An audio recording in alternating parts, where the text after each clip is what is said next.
Halo, selamat siang adik-adik. Dalam video kali ini, saya akan memberikan latihan bab 4, yaitu bab tentang pembelahan sel. Ya, saya akan berikan dari 30 soal ya untuk kalian. Mudah-mudahan ini kalian bisa gunakan untuk latihan kalian. Ya, ingat pada saat kalian mengerjakannya, silakan pause dulu, kemudian kalian jawab sendiri. Setelah itu kalian bandingkan dengan jawaban saya, ya. Oh ya, sebelumnya saya memberitahukan pada kalian bahwa soal video tentang pembelahan sel ini saya sudah buat dari ada 7 video ya. Jadi kalian bisa cek di channel ini video tentang pembelahan sel ya. Oke. Yuk kita mulai dari 1 ya. Ada 3 cara pembelahan sel. Pernyataan berikut ini yang menunjukkan hubungan yang benar antara cara pembelahan sel dan tujuannya. Oke, pembelahan sel ada 3, yaitu amitosis, kemudian mitosis, dan ada meiosis ya. Kalau amitosis itu biasa digunakan oleh makhluk hidup yang prokariot seperti bakteri ya. Tujuannya untuk memperbanyak selnya ya. Sedangkan mitosis tujuannya juga untuk memperbanyak sel, itu terjadi pada sel tubuh, dan meiosis untuk membentuk sel kelamin atau gamet ya. Jadi kalau lihat seperti ini, tujuan yang benar itu adalah jawabannya adalah E, yaitu mitosis dan amitosis untuk memperbanyak sel. Ya. Nomor 2, kita lanjutkan nomor 2 ya. Mitosis dan meiosis berbeda dalam hal berikut ini kecuali. Jadi perbedaan mitosis dengan meiosis. Yang salahnya yang mana ya? Kemudian kita lihat A, mitosis terjadi dalam sel tubuh, sedangkan meiosis terjadi dalam sel kelamin. Itu benar sekali ya. Kemudian mitosis terdiri dari 2 kali pembelahan. Nah ini yang salah. Kenapa? Karena mitosis itu hanya 1 kali pembelahan ya, sedangkan meiosis itu 2 kali pembelahan ya. Jadi B salah. Kita lihat C. Mitosis menghasilkan 2 sel anakan, meiosis 4 sel anakan. Itu benar sekali ya. Kemudian D, sel anakan mitosis bersifat haploid, sel anakan meiosis bersifat diploid. Ini juga salah nih ya. Harusnya sel anakan mitosis itu bersifat diploid ya. Diploid artinya kromosom sel anak persis sama jumlahnya dengan induknya ya. Sedangkan diploid saya salah. Jadi haploid itu sel kromosom anaknya itu adalah setengah dari jumlah kromosom induknya. Itu didapatkan dari pembelahan meiosis ya. Jadi ini terbalik. Jadi kalau lihat kayak seperti ini, jawaban yang salahnya yaitu B sama D ya. Oke, jadi mungkin ini ada kesalahan pada penulisnya. Oh ya, lupa saya. Ini saya ambil dari buku biologi 3 ya, SMA dan MA untuk kelas 12 ESIS. Oke. Masuk soal nomor 3. Oh ya, sebelum saya lupa ngomongnya, soal-soal mengenai pembelahan sel ini paling sering keluar di UTBK ya. Saat masih ada UN, itu pasti keluar soal-soal pembelahan sel ya. Oke, kita masuk soal nomor 3. Pada interfase dikenal adanya fase S. Peristiwa berikut ini yang terjadi pada fase S. Oke. Ingat pembelahan sel itu secara garis besar itu dibagi 2, yaitu interfase dan mitotik atau karyokinesis ya. Nah, fase interfase atau disebut dengan fase istirahat ada 3 step juga, yaitu G1, S dan G2 ya. Yang G1 itu DNA belum melakukan replikasi ya. Kemudian fase S atau sintesis, pada fase inilah DNA mengalami replikasi atau penggandaan DNA ya. Jadi kalau kita lihat di sini, maka jawabannya adalah C, sintesis DNA ya. Oke, nomor 4. Suatu sel yang suatu sel yang sedang membelah memiliki ciri-ciri sebagai berikut. Kromatid sudah terbelah dua dan masing-masing telah bergerak meninggalkan bidang pembelahan. Oke, kalian masih ingat kan cara menghafal langkah-langkah dari fase mitotik atau karyokinetik ya, yaitu kalian bisa lihat di video saya, yaitu kalian bisa pakai pelajaran matematika atau P-Mat. P-nya itu adalah profase, M-nya itu adalah metafase, A anafase, dan yang terakhir adalah telofase. Ya. Nah, kalau kalian sudah hafal seperti itu gampang jadinya ya. Jadi kalau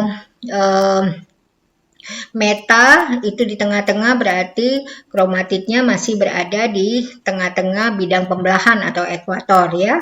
Tapi kalau kromatid terbelah dan masing-masing sudah bergerak meninggalkan bidang pembelahan atau bidang ekuator, berarti itu setelahnya yaitu fase anafase. Ya, jadi jawaban nomor 4 adalah D. Nomor 5. Ada gambar ya, itu gambar sel yang sedang membelah. Berdasarkan gambar tersebut maka disimpulkan bahwa sel berada pada fase titik-titik. Oke, kalau lihat seperti ini pasti adalah fase anafase ya. Anafase kenapa? Karena kromosom homolog ya ke arah kutub, ditarik ke arah kutub yang berlawanan ya. Oke. Nah, tapi saya pilih anafase 1, yaitu anafase pada meiosis pertama ya.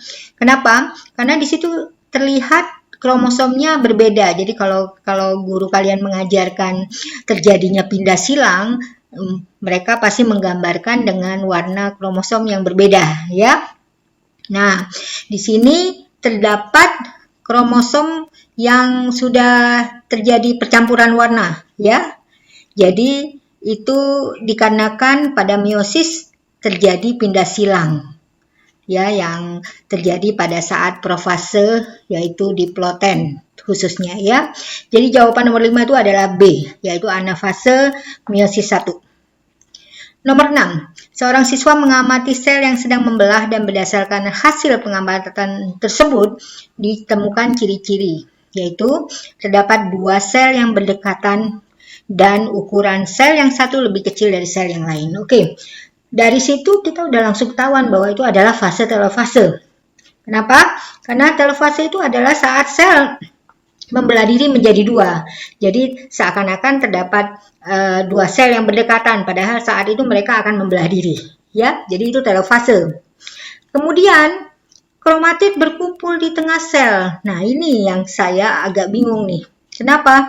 Karena kalau kromatid berkumpul di tengah sel, itu berarti adalah fase metafase. Ya, jadi ini udah agak berlawanan nih, ya. Oke. Kemudian membran inti tidak kelihatan.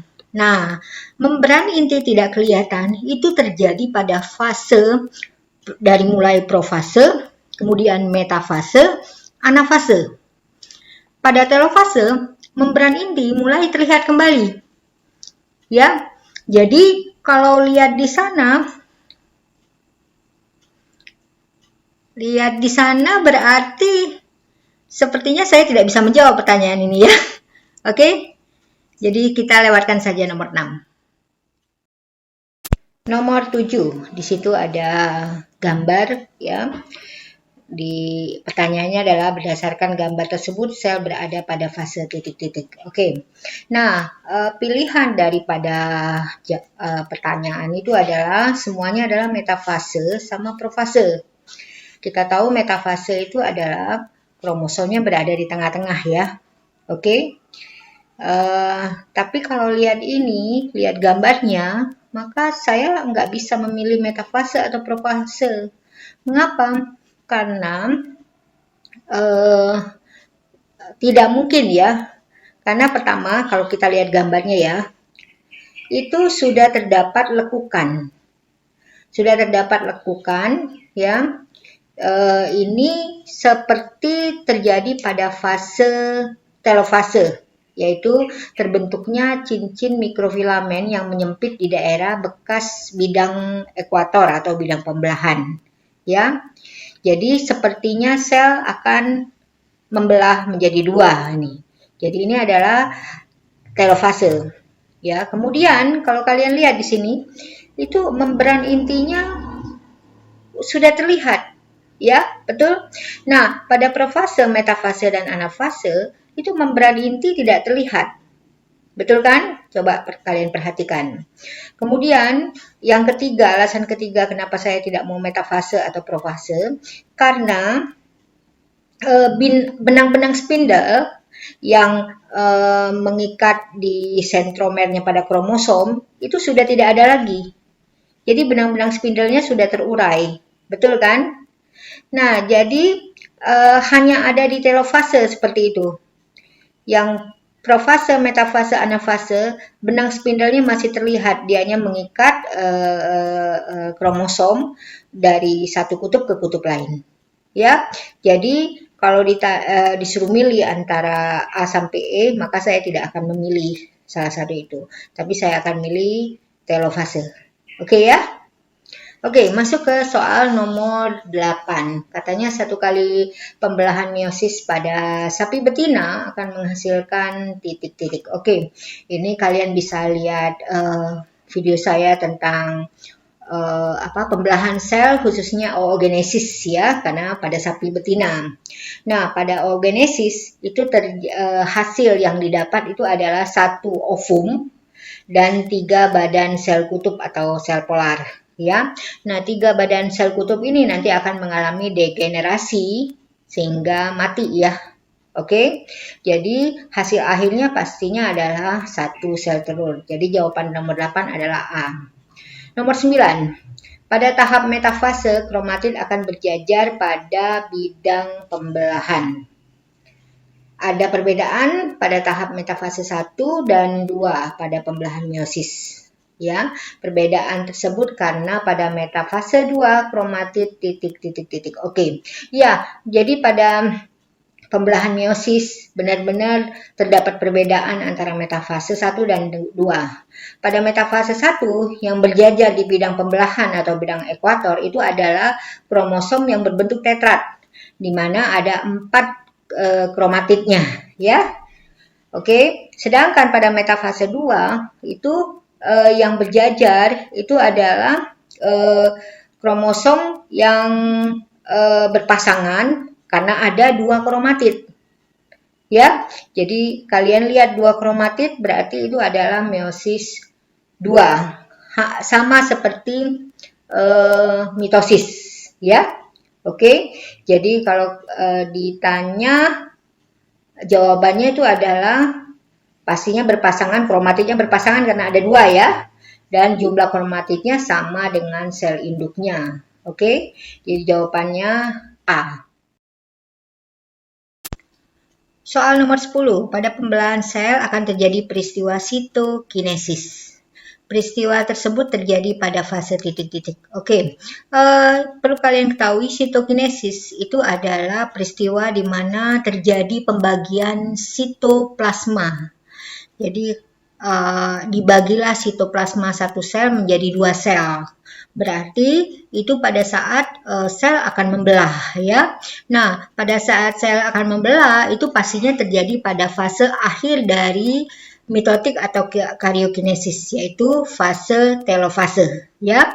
Jadi kalau kalian lihat di sini yang telofase itu adalah C, yaitu telofase 1 nanti melakukan sitokinesis 1 ya, dan telofase 2 dianya akan melakukan sitokinesis 2. Ini terjadi pada meiosis ya.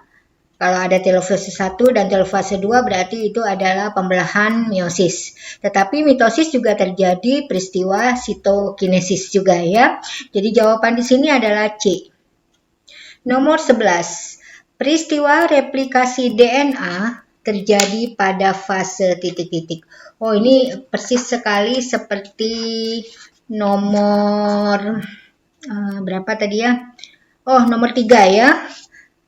Jadi seperti kalian sudah ketahui bahwa replikasi DNA itu terjadi pada fase yang namanya interfase, yaitu tahap S. Ya, jadi jawaban nomor 11 itu adalah D, S interfase. Kemudian nomor 12, pengemasan DNA ke dalam kromosom mulai terjadi pada fase awal dari titik-titik. Oke, jadi pengemasan DNA menjadi kromosom ya, itu pada fase awal dari profase. Ya, jadi di sana DNA dikemas menjadi kromosom, kemudian nanti kromosom akan mulai menebal dan memendek. Ya, itu terjadi pada profase awal. Ya, jadi jawabannya itu adalah B. Nomor 13. DNA telah tersalin sebanyak 2 salinan. Ini terjadi pada tahap berikut kecuali titik-titik. Oke, sintesis DNA itu terjadi pada tahap interfase, tepatnya di fase S. Ya, nah seperti kalian sudah ketahui ya, pada fase S dan seterusnya maka itu sudah terjadi penggandaan atau replikasi DNA ya. Jadi yang DNA yang belum tersalin atau digandakan itu pada fase sebelum S, yaitu fase G1 ya. Fase G1 ini terjadi transkripsi RNA dan sintesis protein. Untuk lebih jelasnya kalian bisa lihat video saya mengenai pembelahan sel ya, yang kedua khususnya tentang pembelahan mitosis ya. Oke, jadi jawaban nomor 13 ini adalah A ya. Oke, kemudian nomor 14. Kromosom telah berpasangan dan terletak pada bidang ekuator. Peristiwa ini terjadi pada fase titik-titik. Oke, ini paling mudah ya. Karena apa? Karena dia bilang kromosom sudah berpasangan dan terletak pada bidang ekuator. Bidang ekuator itu adalah bidang pembelahan atau bidang persis di tengah-tengah sel ya.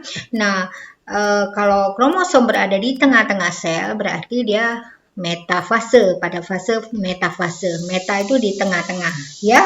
Jadi jawaban nomor 14 adalah C. 15. Di antara hal-hal berikut yang tidak terjadi pada tahap profase. Ya, jadi kalau A, benang kromatin memendek dan menebal itu terjadi pada tahap profase, kemudian membran inti mulai menghilang, kemudian sentriol membelah menjadi 2 dan bergerak menuju kutub-kutub yang berlawanan, itu benar sekali ya. Ini bisa dilihat juga di video saya tentang pembelahan sel yang kedua ya, yaitu mitosis ya. Nah, yang bukan itu adalah E. Jadi jawabannya E, yaitu kromosom terdiri dari 2 kromatid. Mengapa? Karena kromosom terdiri dari 2 kromatid ini sudah terjadi pada saat tahap interfase. Ya, pada saat interfase khususnya fase S yang terjadi sintesis DNA, ini juga kromosom sudah terdiri dari 2 kromatid. Ya, jadi sebelum terjadi profase, kromosom sudah terdiri dari 2 kromatid. Oke ya, jadi jawaban nomor 15E. Kemudian nomor 16, pembelahan sel secara mitosis menghasilkan 2 sel yang titik-titik. Oke, ingat pembelahan sel mitosis ya, itu pasti anaknya atau sel yang dihasilkan itu bersifat diploid, yaitu jumlah kromosom yang terdapat pada anaknya itu persis sama dengan jumlah kromosom pada induknya ya. Kemudian pastinya DNA terdiri dari 2 salinan. Kenapa? Karena pas pada saat interfase sebelum fase pembelahan sel atau mitotik terjadi interfase yaitu tahap S, maka sudah terjadi replikasi DNA atau terbentuknya DNA kopian DNA ya. Jadi jawaban nomor 16 itu adalah A, yaitu menghasilkan 2 sel anak yang diploid ya. Kemudian DNA-nya terdiri dari 2 salinan, yaitu diploid itu dilambangkan dengan 2N dan 2 salinan itu 2C atau 2 kopi ya. Oke. Jadi jawabannya A.